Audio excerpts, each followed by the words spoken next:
우리에게 주시는 하나님의 말씀은 고린도전서 1장 10절로 17절까지의 말씀입니다.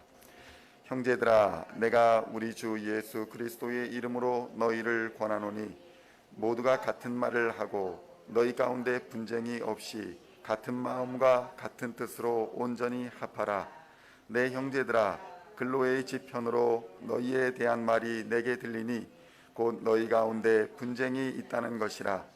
내가 이것을 말하거니와 너희가 각각 이르되 나는 바울에게, 나는 아볼로에게, 나는 게바에게, 나는 그리스도에게 속한 자라 한다는 것이니 그리스도께서 어찌 나뉘었느냐? 바울이 너희를 위하여 십자가에 못 박혔으며 바울의 이름으로 너희가 세례를 받았느냐?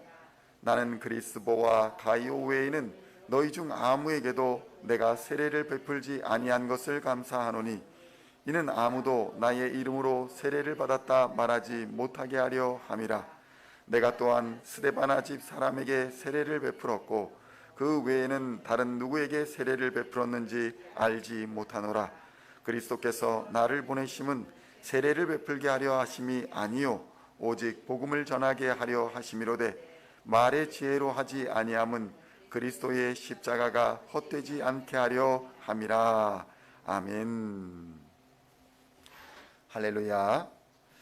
오늘은 고린도전서의 세 번째 시간으로 고린도전서 1장 10절로 17절까지의 말씀을 본문으로 같은 마음과 같은 뜻의 비밀이라는 제목으로 하나님의 말씀을 함께 나누고자 합니다. 성도 여러분, 바울은 본문 10절에서 고린도 교회에 대하여 온전히 합할 것을 권면하고 있습니다. 이 말은 고린도 교회가 리더십에 문제가 있었고 교회가 이로 인한 분쟁을 겪고 있었다라는 것을 보여주고 있는 것입니다. 그리고 이것은 교회의 정통성에까지 영향을 끼치고 있었습니다. 사실 분쟁과 분열은 마치 찢어진 그물과 같습니다. 이러한 찢어진 그물로는 물고기를 제대로 잡을 수가 없습니다. 가정도 마찬가지입니다. 직장도 마찬가지이며 대부분의 공동체도 마찬가지입니다. 분쟁과 분열로 인해 다툼이 일어나면 공동체의 본래의 목적을 이루지 못하고 흩어지게 되는 것입니다. 교회도 분열과 다툼은 그것이 아무리 좋고 선한 의도에서 출발하였다라고 해도 결국 그 선한 의도까지 분쟁은 오염시키고 또한 최악의 결과를 피할 수 없게 되는 것입니다. 오늘 본문에서도 세례라는 교회의 거룩하고 아름다운 의식과 예식이 그것의 선한 의도와 목적과는 상관없이 분열과 다툼의 도구로 쓰여지고 있었다는 것을 보게 됩니다.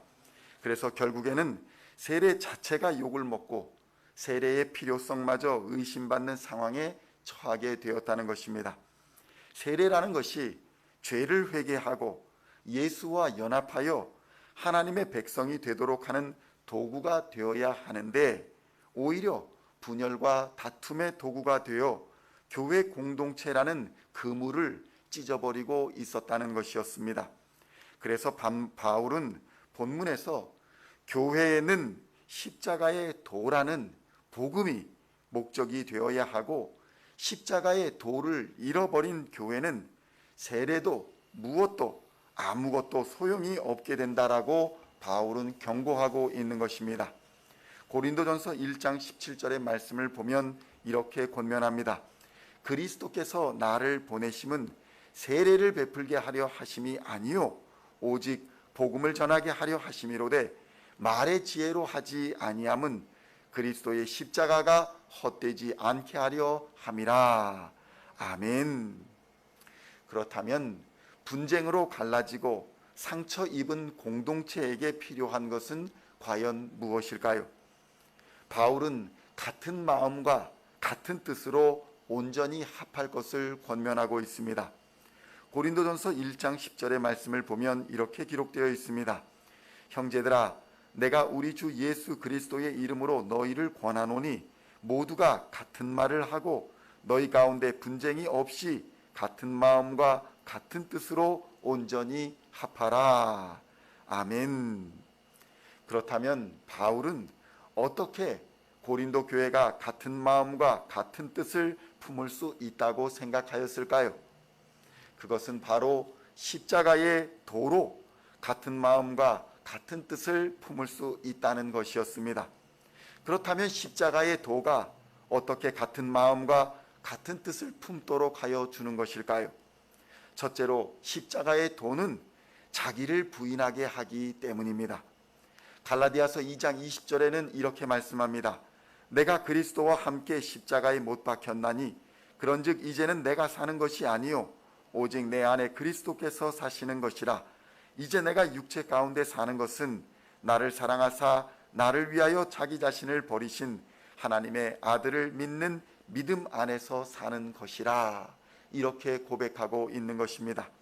그래서 십자가를 믿는 사람은 내가 사는 것이 아니라 내 안에 그리스도께서 사는 사람입니다.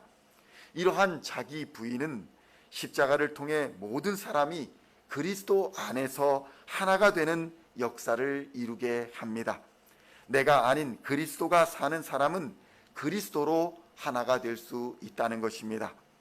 둘째로 십자가의 도는 옛사람을 소멸시키기 때문입니다. 로마서 6장 6절에서는 이렇게 권면합니다.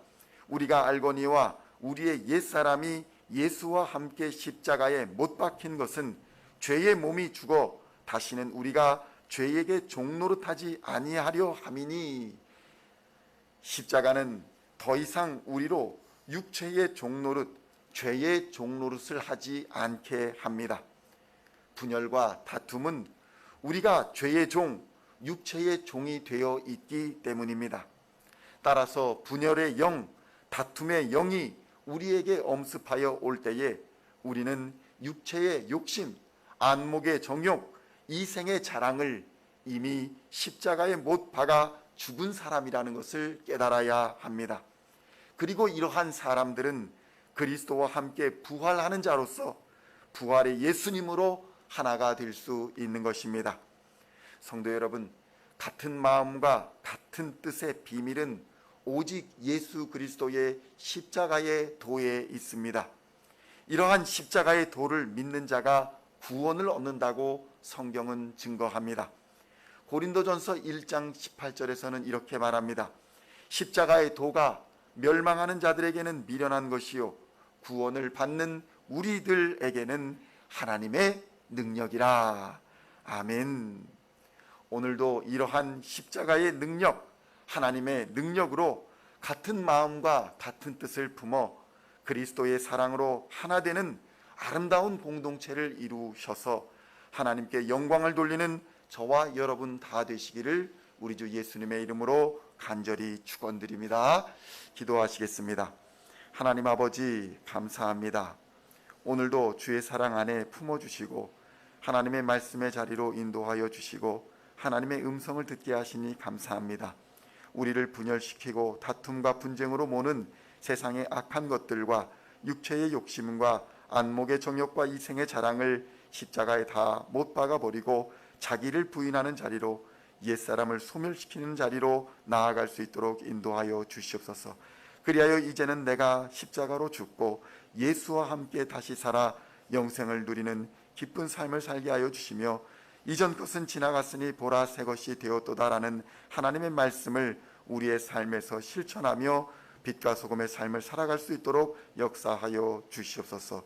오늘도 우리를 주께로 주의 길로 온전한 길로 바른 길로 성령의 길로 인도하실 우리 주님을 기대하오며 우리 주 예수님의 이름으로 간절히 기도하옵나이다. 아멘.